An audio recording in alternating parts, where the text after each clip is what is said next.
Hello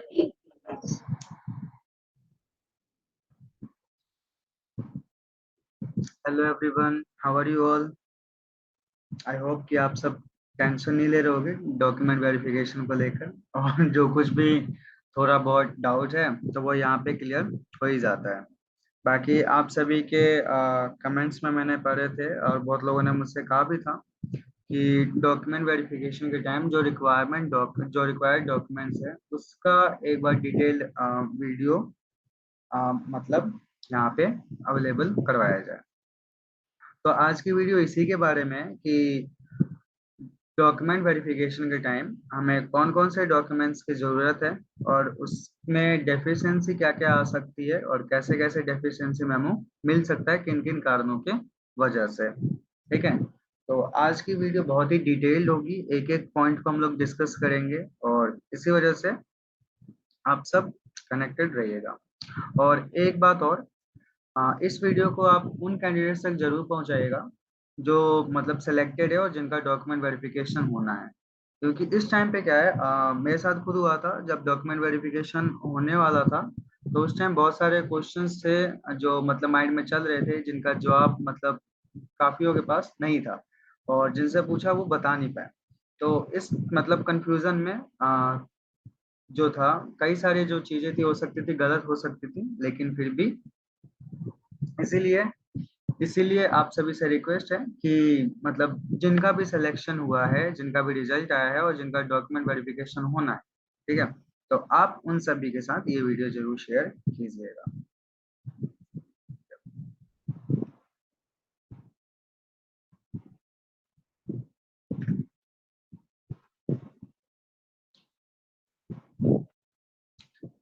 जैसा कि हर एक वीडियो में अपने आप को इंट्रोड्यूस करता हूँ मैं, तो आप सभी को तो ऑलरेडी वैसे पता ही होगा कि I have done BA honours English from प्योरिमल college and BEd from Maharshi Valmiki college of education, university of Delhi, and I have also done MEd from Central Institute of Education, Delhi University, and now I am working as TGT English as guest teacher in Department of Education, Delhi।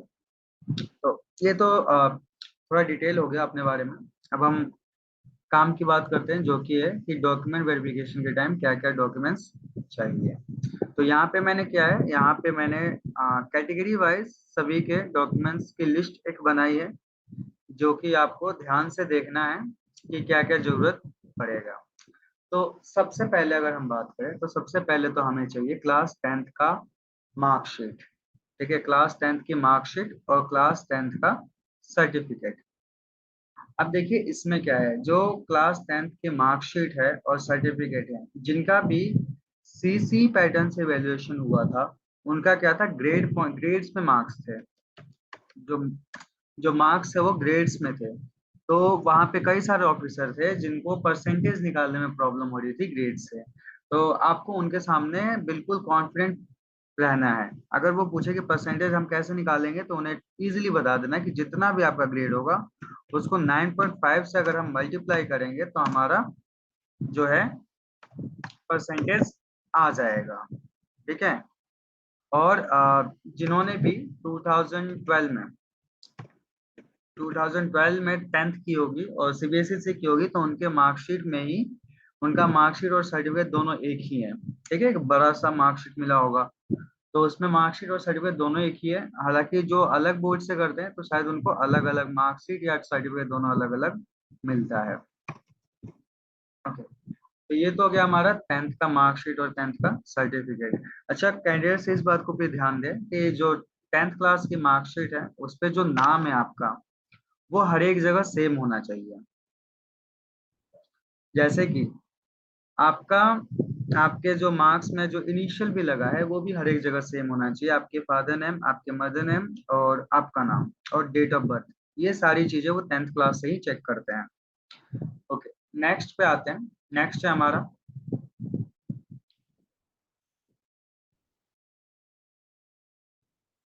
Next है class 12th की marksheet and class 12th का certificate.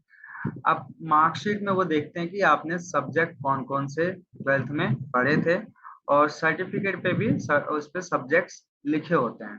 ठीक है, और इन सब की आप percentage बहुत अच्छे से फिल करना, वो कैलकुलेट करके वहां पे चेक करेंगे कि आपने परसेंटेज सही भरा है या गलत।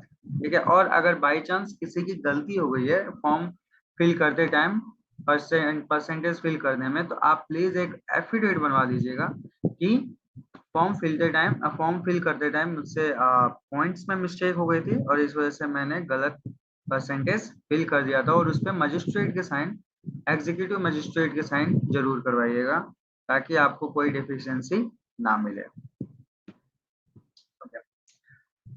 और इसमें भी आपको 12th की मार्कशीट और 12th का सर्टिफिकेट ये दोनों होना जरूरी है।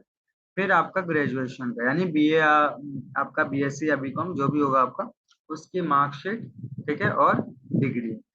अब यहाँ पे क्या है, जैसे डीयू का जो जिन्होंने भी डीयू से किया होगा उनकी क्या होती है, हम उन लोगों की कंसोलिडेट मार्कशीट आती है। ठीक है, तो ये लोग कंसोलिडेटेड मार्कशीट भी कंसीडर कर रहे हैं और सेमेस्टर वाइज भी कंसीडर कर रहे हैं। ऐसा नहीं है कि वो किसी को उसके लिए डेफिशिएंसी दे रहे हैं, नहीं ऐसा नहीं है। आपका कंसोलिडेटेड मार्कशीट भी चलेगा और आपका जो है सेमेस्टर वाइज मार्कशीट भी चलेगा, उसमें कोई प्रॉब्लम नहीं है। प्लस आपकी डिग्री होनी चाहिए। ठीक है, यहाँ पे वो लोग प्रोविजनल जो भी लेकर आ रहा है प्रोविजनल डिग्री, उसको डेफिशिएंसी दे रहे हैं, तो इसलिए आप अपनी ओरिजिनल डिग्री अपने कॉलेज से लेकर आइए, वो यहाँ पे वो देखेंगे और मांगेंगे आपसे। ओके, नेक्स्ट है अब हमारे पास बीएड की मार्कशीट और बीएड की डिग्री। ठीक है, तो इसमें भी बीएड की डिग्री में आपको डिग्री ही चाहिए, ओरिजिनल चाहिए, वहां पे प्रोविजनल नहीं चलेगा। तो आपको ओरिजिनल डिग्री दिखाना पड़ेगा, प्रोविजनल वहां पे नहीं चलेगा, उसकी वजह से आपको डेफिशिएंसी मिल सकती है।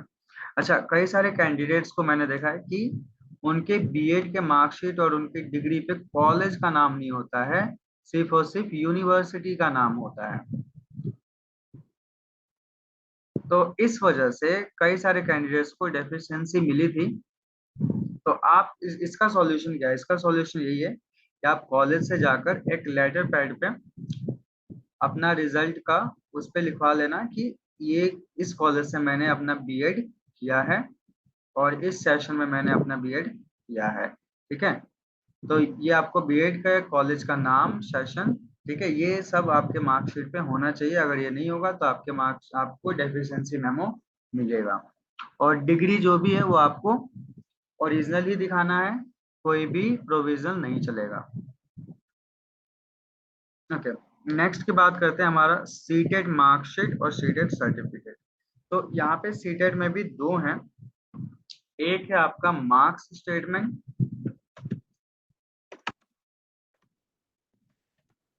और एक होगा आपका सर्टिफिकेट।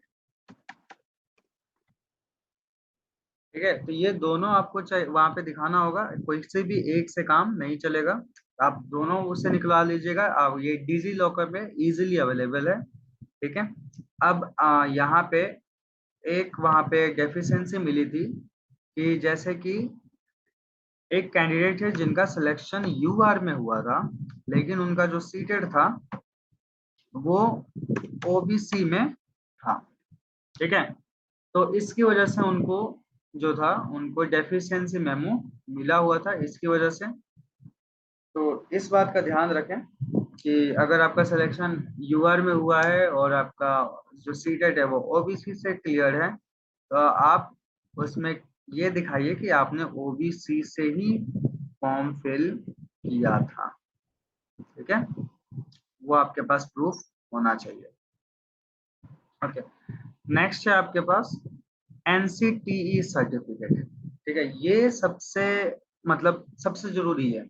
एनसीटीई सर्टिफिकेट अगर आपके पास नहीं होगा तो इसकी वजह से आपको डेफिशिएंसी मिलना तय है, इससे आप डेफिशिएंसी मिलने से कोई नहीं बचा सकता। एनसीटी का सर्टिफिकेट बिल्कुल मस्ट है, इसे आप ऑनलाइन अप्लाई कर सकते हो। ठीक है, एनसीटी के वेबसाइट पे।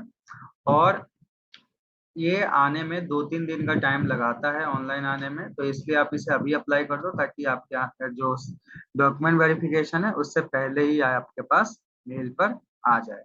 और एक कैंडिडेट ने पूछा था कि उसके एनसीटी के सर्टिफिकेट में कॉलेज में जो था उसकी स्पेलिंग में कॉलेज की जगह कोलाज हो गया था।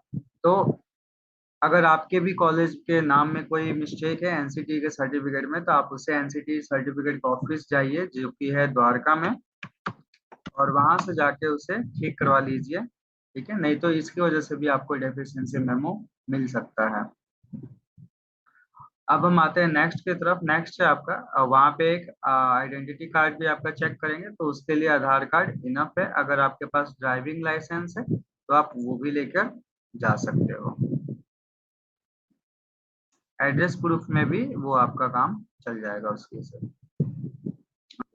आ, कई सारे कैंडिडेट्स है जिन जैसे जो मैरिड हैं उनके एड्रेस में प्रॉब्लम आती है कि उनका जो पहले जो डॉक्यूमेंट पे एड्रेस है वो अलग है, और जो नया एड्रेस है वो एड्रेस अलग है।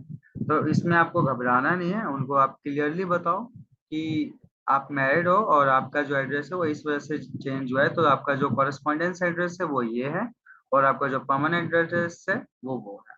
ठीक है, अगर ज्यादा कुछ हो तो आप दोनों का प्रूफ लेकर अपने साथ लेकर जाओ। तो ये तो हो गया हमारा जनरल कैटेगरी का, कि जो भी डॉक्यूमेंट्स थे, जो भी रिक्वायरमेंट डॉक्यूमेंट्स थे, और जैसे एक डेफिशिएंसी मिल सकता है उसके बारे में हमने यहाँ पे बहुत अच्छे से डिस्कस किया।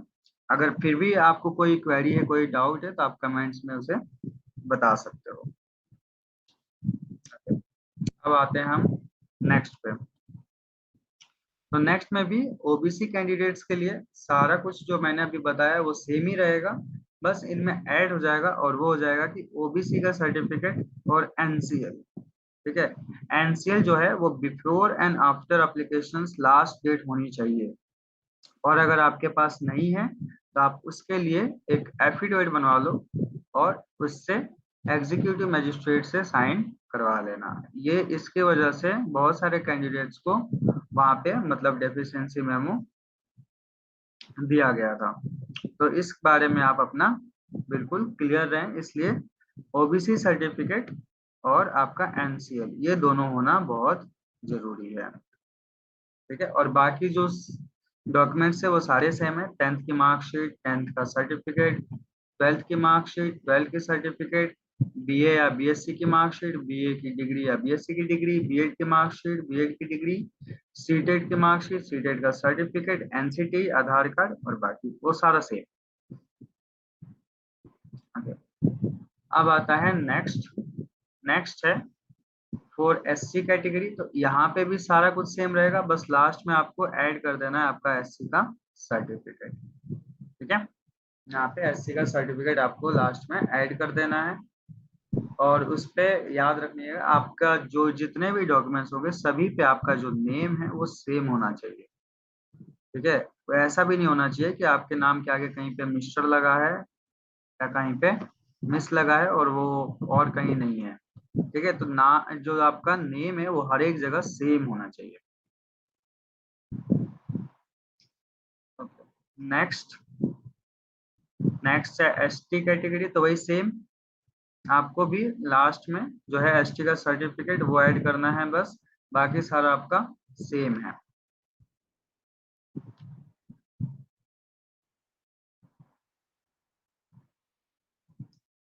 एंड द लास्ट जो पीडब्ल्यूडी कैंडिडेट्स होते हैं उनका भी लास्ट में जो है आपका पीडब्ल्यूडी सर्टिफिकेट लगेगा वो दिखा दीजिएगा।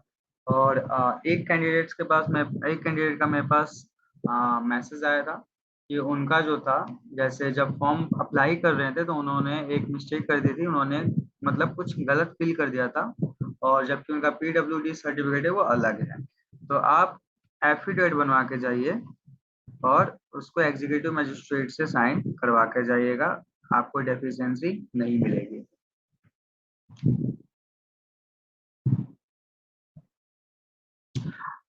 अब हम बात करते हैं कि डेफिशिएंसीज कैसे कितने टाइप के दे रहे हैं और क्या क्या दे रहे हैं।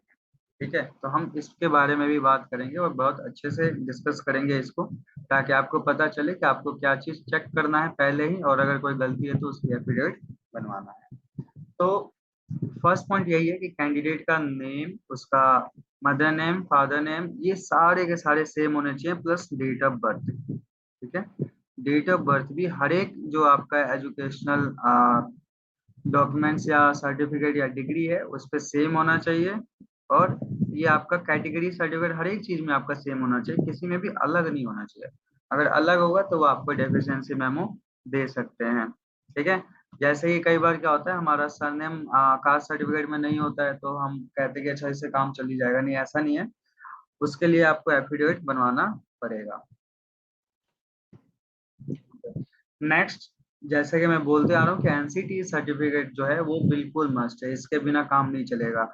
उस पे कॉलेज का नेम भी सेम होना चाहिए, कोई मिस्टेक नहीं होनी चाहिए। अगर कोई मिस्टेक है तो आप एनसीटी के ऑफिस में जाओ, वहां पे ठीक करवा लो। ठीक है, जो कि द्वारका में है। ओके।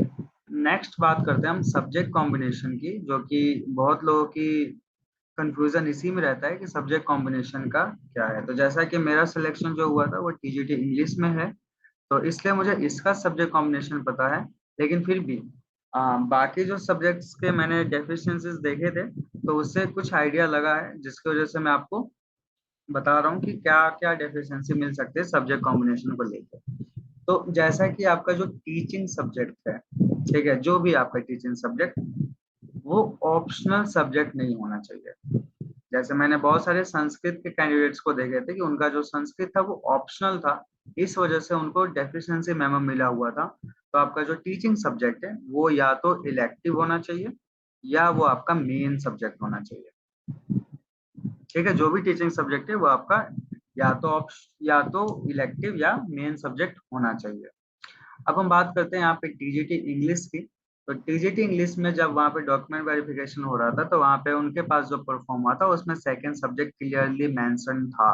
तो चाहे आपने ऑनर्स किया है या आपने प्रोग्राम डिग्री की है, आपके पास सेकंड सब्जेक्ट होना चाहिए, जो कि रिक्रूटमेंट रूल में है। ठीक है। अब लेकिन यहाँ पे क्या है, कई सारे जो डेस्क थे वहाँ पे ऑनर्स के लिए जो थे, जो ऑफिसर थे, वो सेकंड सब्जेक्ट के बारे में पूछ नहीं रहे थे। लेकिन कुछ वहाँ पे थे, जैसे कि अगर हम बात करें 200 टेबल थे, तो 200 में से 25 जो थे वो ऐसे थे जो सेकंड सब्जेक्ट के बारे में पूछ रहे थे ऑनर्स वालों के साथ। तो इसलिए वहाँ पे आपका कोई ठीक नहीं कि किस डेस्क पे किस टेबल पे आपका जाना है, तो इसलिए आप पहले से ही प्रिपेयर करके रखें। आपके पास जो सब्जेक्ट है, जो सेकंड सब्जेक्ट है, वो आपका होना चाहिए। ठीक है, क्योंकि ये जो प्रॉब्लम है वो ड्यू के कैंडिडेट्स के साथ ज्यादा आती है, क्योंकि ड्यू में ऑनर्स करने के बाद जो सेकंड सब्जेक्ट है उसका मतलब स्कोप बहुत कम बच जाता है। ठीक है, तो इसीलिए आपका जो सेकंड सब्जेक्ट है वो होना चाहिए। और वो होना चाहिए जैसे कि साइंस के टीचर्स के लिए जो है दिया गया सब्जेक्ट है, जैसे मैथ्स हो गया, फिजिक्स हो गया, केमिस्ट्री हो गई, बॉटनी हो गई, बायोलॉजी हो गई, इस टाइप में। और वैसे जो एसएसटी के हैं, जैसे कि geography, economics, political science, sociology, psychology, इस टाइप में, ये सारे सब्जेक्ट, इनमें से कोई भी एक सब्जेक्ट आपके पास एज अ सेकंड सब्जेक्ट होना चाहिए। ठीक है, क्योंकि वहां पे जो उनके पास परफॉर्मा था, वहां पे एक बॉक्स सेकंड सब्जेक्ट के लिए क्लियरली मेंशन था। तो ठीक है, तो हम इसे मतलब नेग्लेक्ट नहीं कर सकते। ओके। जो अगली डेफिशिएंसी मेमो मिली थी वो ये मिली थी कि कॉलेज का नेम जो था वो मार्कशीट और ग्रेजुएशन और बीएड इन सभी पे होना चाहिए। ठीक है, अब जैसे कई सारी यूनिवर्सिटीज हैं जिनके कॉलेज अपने मार्कशीट पे कॉलेज का नाम नहीं देते हैं, तो आप इसका सॉल्यूशन ये है कि आप वहां पे जाके एक लेटर हेड पे उनसे लिखवा लेना कि ये जो कैंडिडेट है ये हमारे कॉलेज से ही इन्होंने ये बीएड या बीए किया है, और जो कि इस यूनिवर्सिटी से बिलोंग करती है। ठीक है, तो इस तरीके से आप कर सकते हो, तो आपको डेफिशिएंसी नहीं मिलेगी।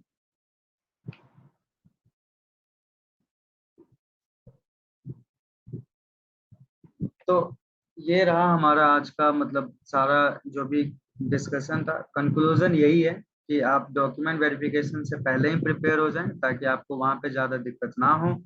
आ, अगली जो इन्फो है वो यही आ रही है कि अगला भी मास डॉक्यूमेंट वेरिफिकेशन होगा, जो कि अभी जो भी सिलेक्टेड कैंडिडेट, जैसे टीजीटी इंग्लिश फीमेल, और टीजीटी एसएसटी फीमेल, ठीक है, और टीजीटी नेचुरल साइंस मेल, और टीजीटी मैथ्स मेल। तो ये सारे कैंडिडेट्स जो हैं वो अपने डॉक्यूमेंट्स रेडी रखें।